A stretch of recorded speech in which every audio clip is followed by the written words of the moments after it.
Ready? Thank you. Great, Good to wonderful. go. Okay, Thanks. so Sarah, you got yours too? Yep. There she is. Good. All right, add spotlight. Jim, there we go. There's my two people. Hi, guys. How are you? So we've got our second topic, which is amazing, unipolar depression versus the bipolar spectrum. And I'm so delighted to have these guys here. They are amazing speakers, amazing humans. Let me tell you a little bit about them. Sara Schley is a business consultant, a social change entrepreneur, a speaker, and an author who has led systemic transformation at companies across the world. She's done lots of interesting things. She's a mother, a grandmother, a community leader, and has been married for 26 years to a guy who I hear is pretty great. She also has a bipolar 2 brain. That means she's on the bipolar spectrum, which she kept a secret, mostly a secret, for 4 decades. Until now, she's written an amazing memoir. It's called Brainstorm, From Broken to Blessed on the Bipolar Spectrum. And Sally's going to throw the link in the chat there, where she tells her story in order to save lives and the stigma, maximize healing. It's a great book. I have read it. It's really, I can recommend it wholeheartedly. And the memoir is currently the inspiration for an upcoming documentary about bipolar disorder called Brainstorm the Film. So both of those are amazing. We are delighted to have her. Thank you, Sarah. And Dr. Jim Phelps. I got to say, Dr. Phelps, one of his books changed my life when I was younger. Same with Sarah. One of his books about the bipolar spectrum, as he is one of, if not the leading thinker and writer on this subject. So a bit about him. Dr. Phelps focused his practice on complex mood disorders for over 20 years. In addition to full-time patient care, from which he's now mostly retired, he has published multiple articles on bipolar disorders and the collaborative care model, which is a system of psychiatric consultation in primary care, something we could really use more of. He currently serves as research editor for the Psychopharmacology Institute. He prepares monthly quick take podcasts summarizing recent psychiatric articles, which are very useful because then you don't have to read the whole article. He is an emeritus member of the faculty for the psychiatric residency program in his hospital system. And he is the founder of a wonderful website, which Sally will throw in the chat, psycheducation.org, which has detailed information on bipolar disorders for both patients and families. His 2 books, one, Why Am I Still Depressed, which is for lay people, for patients. That's the one that Sarah and I read that really gave us a new look on our conditions. And also a spectrum approach to mood disorders, which is for professionals and highly interested lay people. Loving that one as well. So I'm a big fan of both these people. And I'm just so glad to have you guys here. Thank you so much. So I'm going to let Sarah take it away first. Okay, thank you so much, Andrea. And Jim, great to see you. I really do credit Jim with saving my life, as you'll hear a little bit more about later. Alex, wherever you are, now you got me so calm that I don't know if I can give this talk, but I'm going to try and like hype it back up again. That was great, Alex. And thanks to DBSA, this is my first time being with the DBSA California crowd, so I appreciate you inviting me. It's a little bit later out here in Massachusetts where I am, almost 4 o'clock. So good afternoon, everybody. So as Andrea said, I have a bipolar brain, and if you looked at me now, I think where I am, you'd see what looks like a pretty nice middle-aged lady doing all right in the world. But I'm here to dig deeper with you into the story because, as you know, there's another side of the story. I wanted to say too, because it's the first time with DBSA, that I imagine there are a lot of folks on the line here who have a degree of awareness around bipolarity more than the average crew. So forgive me if you already know what I'm about to share, or if something that I'm saying doesn't exactly sit right with you. Jim and I have gone back and forth in some of the terminology that I use, or if it conflicts with your experience, please know that this is just one person's journey. And my hope is that you'll find some resonance with it and some healing in it. Like many of you out there, I'm here to crush the stigma, and I hope that what I'm about to share helps. So at age 21, I was a senior at a top university and who seemed to have it all. I was playing varsity sports. I had a gang of smart, feisty friends. And with a 4.0, I was heading to one of the best medical schools in the country in the fall. But then in what felt like the flip of a switch, it was as if an alien had abducted my brain. Suddenly, I couldn't add 2 + 3 when I'd aced calculus. I couldn't get out of bed. I locked myself in my room, afraid to see my beautiful friends. I was too confused to navigate my way to class, even though I'd been here for 4 years. It was a tailspin into a living hell, and I was terrified. I had no idea what was going on. In the decades that followed, I suffered from a debilitating brain disorder. Like Persephone in the underworld, I was caught in the grip of a brutal force, a prisoner of the darkness. As Andrea said, I kept this mostly secret for 40 years until last year when I came out with my story in the memoir. But I choose to tell my story and upcoming this film to do three things: save lives, end the stigma, and maximize healing. It took me 25 years, 7 medications, and 5 psychiatrists to finally get the diagnosis that saved my life. I have a bipolar 2 brain on the bipolar spectrum. So again, I imagine that many of us on the Zoom right now have heard of the bipolar spectrum, but most people I ask are completely unaware that bipolarity exists on anything like a spectrum. Even most healthcare professionals seem to be unaware of these brain patterns. I remember one of my therapists years ago, actually literally in tears after I'd gotten my diagnosis, apologizing that she didn't know. So we know that understanding the full spectrum and the distinction between bipolar 1 and 2, and then unipolar depression, and then acting on that knowledge can absolutely save lives. Here's how. So I imagine, like some of you out there, you could imagine you've been lethargic, unmotivated, unable to get out of bed. You drag yourself to your doctor. Doctor listens to you, judges that you're clinically depressed, and prescribes you an antidepressant, maybe something like Prozac. So I've learned in doing some research over the last couple of years that close to 79% of the prescriptions for antidepressants in this country are actually written by primary care physicians who most likely have not been trained to recognize or treat the bipolar spectrum. Indeed, my niece she's in a family care residency right now, and she told me they had exactly 1 month of psychiatric training. But if you're like me, you're not clinically depressed. You're actually bipolar 2. And that Prozac may act like poison for your brain.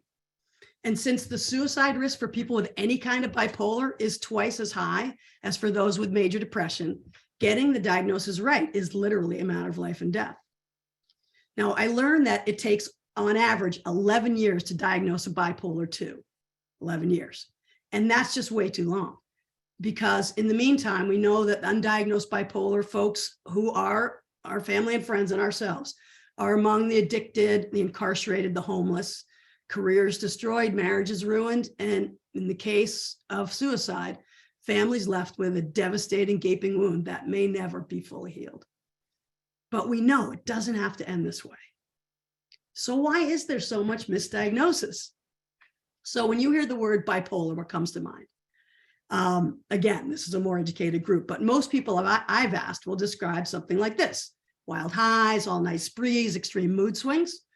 So they're actually articulating just the one end of the bipolar spectrum, which is classic bipolar 1, often known, as you know, as manic depression. However, now we know, thanks to the work of Jim Phelps and colleagues, that bipolar exists on this spectrum. And people with bipolar 2 brains like me do not show extreme mania. There's actually bipolar without mania, and people think that's like a, what's the word? Oxymoron, but it's not true. There is bipolar without mania. And because folks like me do not act manic, and we do have many of the same symptoms of regular depression, lethargy, despair, low affect, suicidal ideation, we are consistently, in most cases, misdiagnosed with clinical depression and then prescribed the wrong medications. I don't know if any of you out here have had this experience, but yep, Andrew's shaking her hand, right? And so why is this dangerous? So while people with bipolar 2 are waiting on average more than a decade, like I said, for me, it was a quarter century, for the right diagnosis, they may be given all kinds of drugs that are wrong for them. I read a study that Jim did, Jim and his colleagues, where they tracked a bunch of people who had gone, Jim, you'll correct me when you do your piece, as my memory serves me, they had been in primary care and they were given up to 27 medications, 27, okay? So we may be given the kinds of drugs that are wrong for us, each of these with dangerous and even lethal side effects. So in my case, and this is not true for everybody, again, it's my story, but in my case, doctors convinced that I was clinically depressed, gave me drugs that literally made my brain feel like it was shaking inside my skull. Anybody have that? Not pretty, right? So then I returned to the doctors much worse. They think, oh, okay, she's more depressed. Let's give her more of that drug. right? It's a brutal, vicious cycle. And we can get worse and dangerously worse.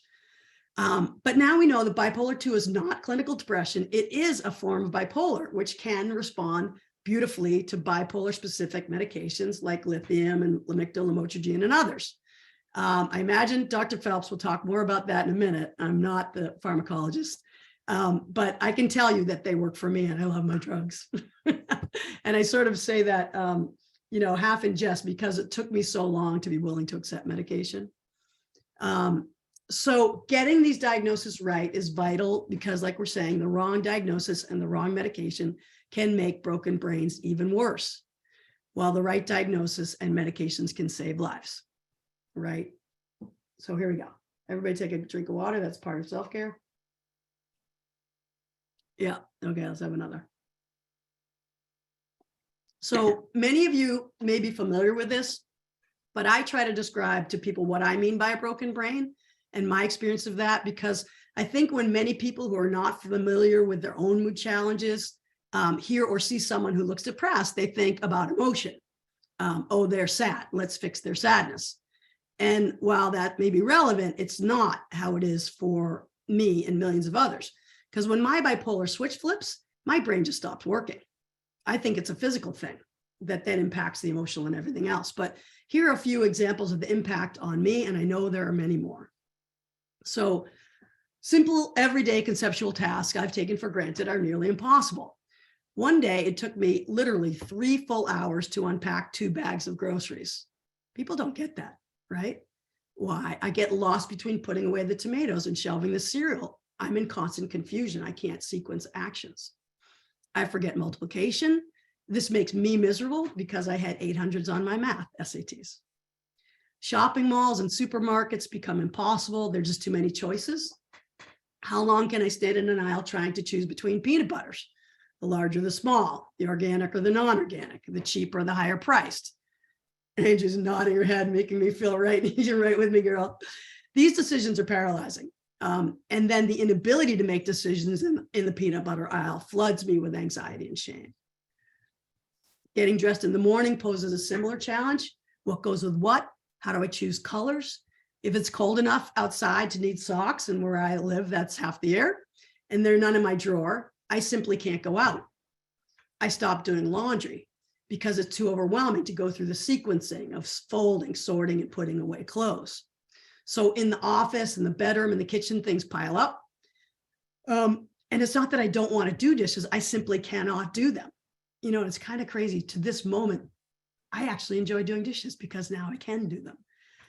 But what happens is I hate the mess. The chaos makes me crazier. And yet I'm too embarrassed to invite anyone over into the scene, even though I'm desperate for company and I'm terrified to be alone with my brain. People have asked, and in my case, these periods of darkness and incapacity are mercilessly unrelenting, and they last for 9 months or more. I know that's different for everyone, but mine tend to be 9 to 12 months. And that's minute after minute, hour after hour, day after day, no break, no relief. It's too excruciating to live and too scary to die. And given my inability to function, I know if we're not for my supportive friends and family, and I think my husband might be on the line, so I got to give Joe a shout out.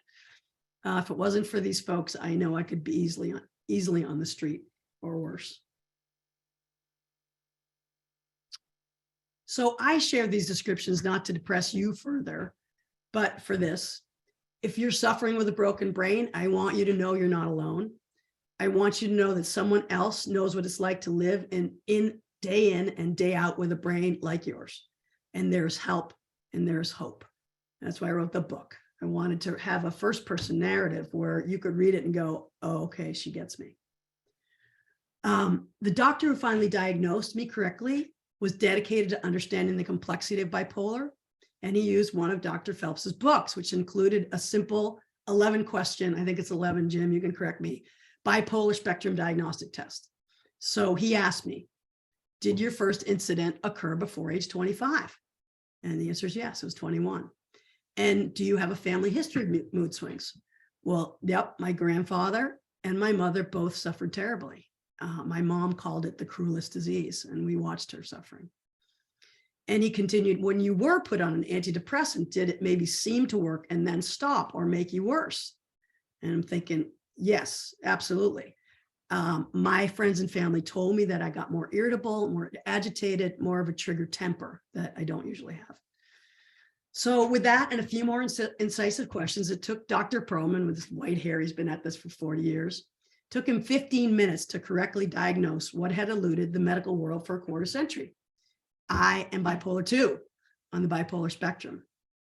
And the medications he prescribed as a result of this diagnosis gave me back my life.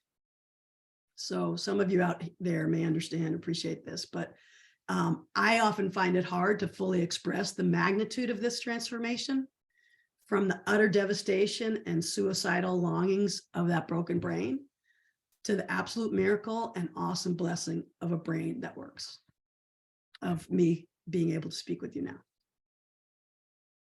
I still get chills telling this story.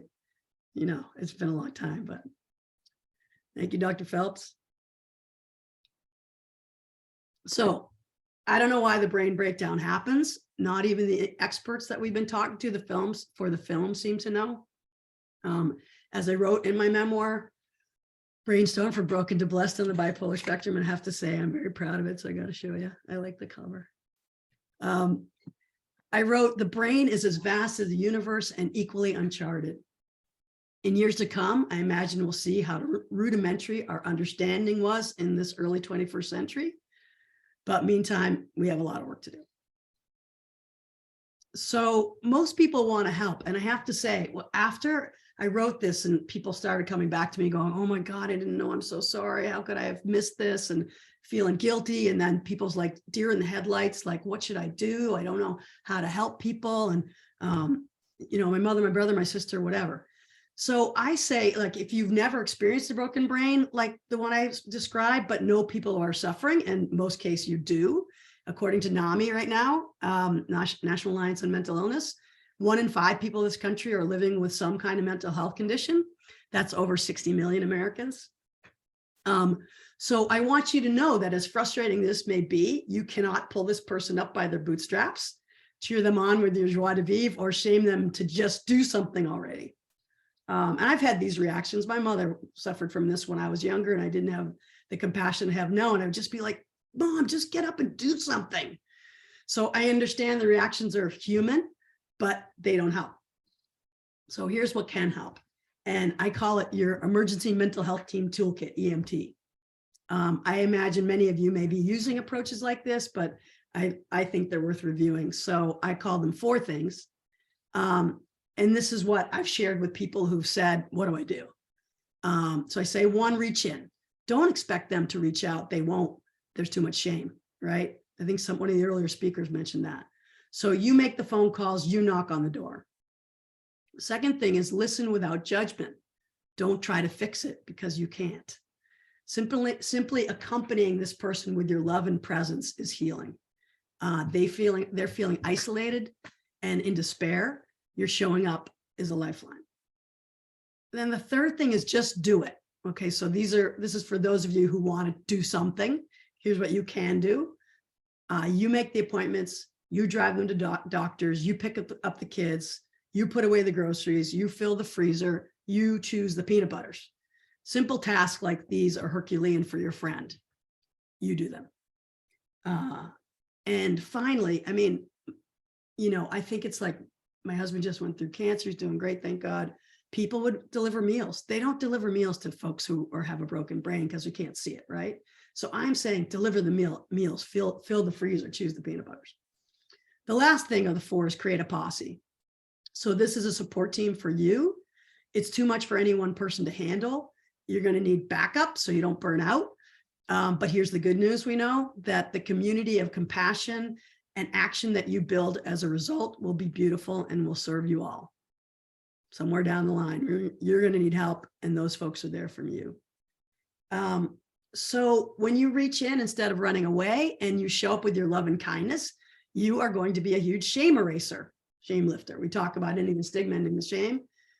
The author Terry Cheney writes something that I love, this quote. She says, the disease feeds on shame, shame feeds on silence, and I will not be silent anymore. Right? I would add that the shame feeds on stigma. We know there's still a massive stigma in this country against mental illness, though I think that's getting better now since the pandemic. It still exists. And people fearing the shame of the stigma don't ask for help. They don't seek out the life-saving help they need. So I pose that the stigma literally kills. And you're showing up help breaks this vicious cycle of shame, stigma, silence, more shame, more stigma. You're showing up can save a life. So for example, if you have a friend or family member who's too ashamed to take medication, as I was for decades, and so many are, please let them know that this is not their fault. If they had diabetes, they would take insulin. If they had heart disease, they might take blood thinners. If they had lung issues and trouble breathing, they'd use an inhaler without shame. So pancreas, heart, lungs, these are all physical organs, and so is the brain. That's why I like to say I have a bipolar brain. Not many people say that, but I like to make that distinction that it's a physical thing, right? So why do we treat disease of the brain differently? It's time to stop that. My mentor, Juanita, who finally got me to accept medication, said, you don't deserve to suffer. You've done nothing wrong. This is genetic, which it is. This is physical. Just say yes to help. And because I loved and respected Juanita, so my mentor, and because I was hanging to life by a thread, and because by then I had 2 little kids who needed me, I listened. I just wish it hadn't taken me so long. And by the way, I wish I knew about DBSA. I don't know if you guys were around in 2006 and 7, but that's where I send people now. So here's what else you can all do for those of us who want to do something. And this is interesting because, of course, I hadn't heard Alex's or the gentleman before's presentation, but these, I call them practices for a healthy brain. And I use the acronym PECS, physical, emotional, creative, and spiritual. Flex your pecs. I think these all fit on the go from parasympathetic to parasympathetic, basically calm your nervous system. Although I wouldn't have used that terminology before hearing the previous speaker. But anyway, I practice PECS with religious discipline because I know my life depends on it. And I've learned to have a healthy respect for my bipolar brain. And I've also, as a result of doing research for the film, been learning more and more about the importance of maintaining our circadian rhythms when we have bipolar brains. I'm not as sure if that's as true for clinical depression on the other end. Jim will tell us. Andrew maybe knows. But anyway, circadian rhythm consistency is really important for people like me. So yes, good. But this is really good medicine for anyone with a brain, because we're all feeling a lot of stress these days. So the idea with the PECS is to create balance and stability in your day and do one or more in each of the 4 areas: physical, emotional, creative, or spiritual. As the poet Audre Lorde writes, this is not self-indulgence, it's self-preservation. So I have examples. I don't think I'm going to get into them too much because I want to give Jim a chance to talk and then more time for Q&A. But basically, they're examples of physical, like stretching, emotional connection, acts of creativity, painting, dancing, whatever, all the things that Alex was saying about calming. And then as a spiritual practice, I'm with you. I got to unplug. I got to get outside. I actually typically unplug one day a week, which is Saturday, exception today. I got to get outside every day. I did just before this talk. Beautiful day here in New England. So I'm uber disciplined about my PECS because of the risk to my health. If I don't do them, people go, wow, how come you're so disciplined? I'm like, you should see what happens with a broken brain, right? But the bonus is my friends and family tell me this discipline is inspiring and good for their health too. One of my friends said, you're my North Star on self-care. Who knew? Okay, self-care, one more drink here. This leads to me what I want to leave you guys with, which I imagine other people in this network think about and talk about, but I call it bipolar pride, with all respect to LGBTQIA+ community. People like many of us here today who live with bipolar and other neurodiverse patterns, we have suffered in silence, fear, isolation, what Andrew would call self-stigma. We have internalized the vast social stigma that something is wrong with us, and we're riddled with shame. So is that okay with you? No. So I believe it's time to tell a different story now, a healing story. We're champions. Nobody told us that, but we are champions. We are survivors of internal terror who've risen like a phoenix from the ashes, and we've emerged with some beautiful qualities of soul and character. So here are a few I like to mention for. We're emotionally fearless friends. Basically, there's nothing that you can do to scare me off that my brain hasn't already done to me. We will not leave you. We are also pretty much off the charts compassionate, there, but for the grace of God, we could be on the street too, and we know it. We will not judge you. We are pretty disciplined about brain and self-care, and we can help you with your pecs. And my experience is gratitude beyond measure. And the gratitude can be contagious, because when you've been to hell and back, every healthy moment, every moment when your brain is working is a miracle. So let's celebrate the miracle. And that's what I got, my friends. Thank you so much, Sarah.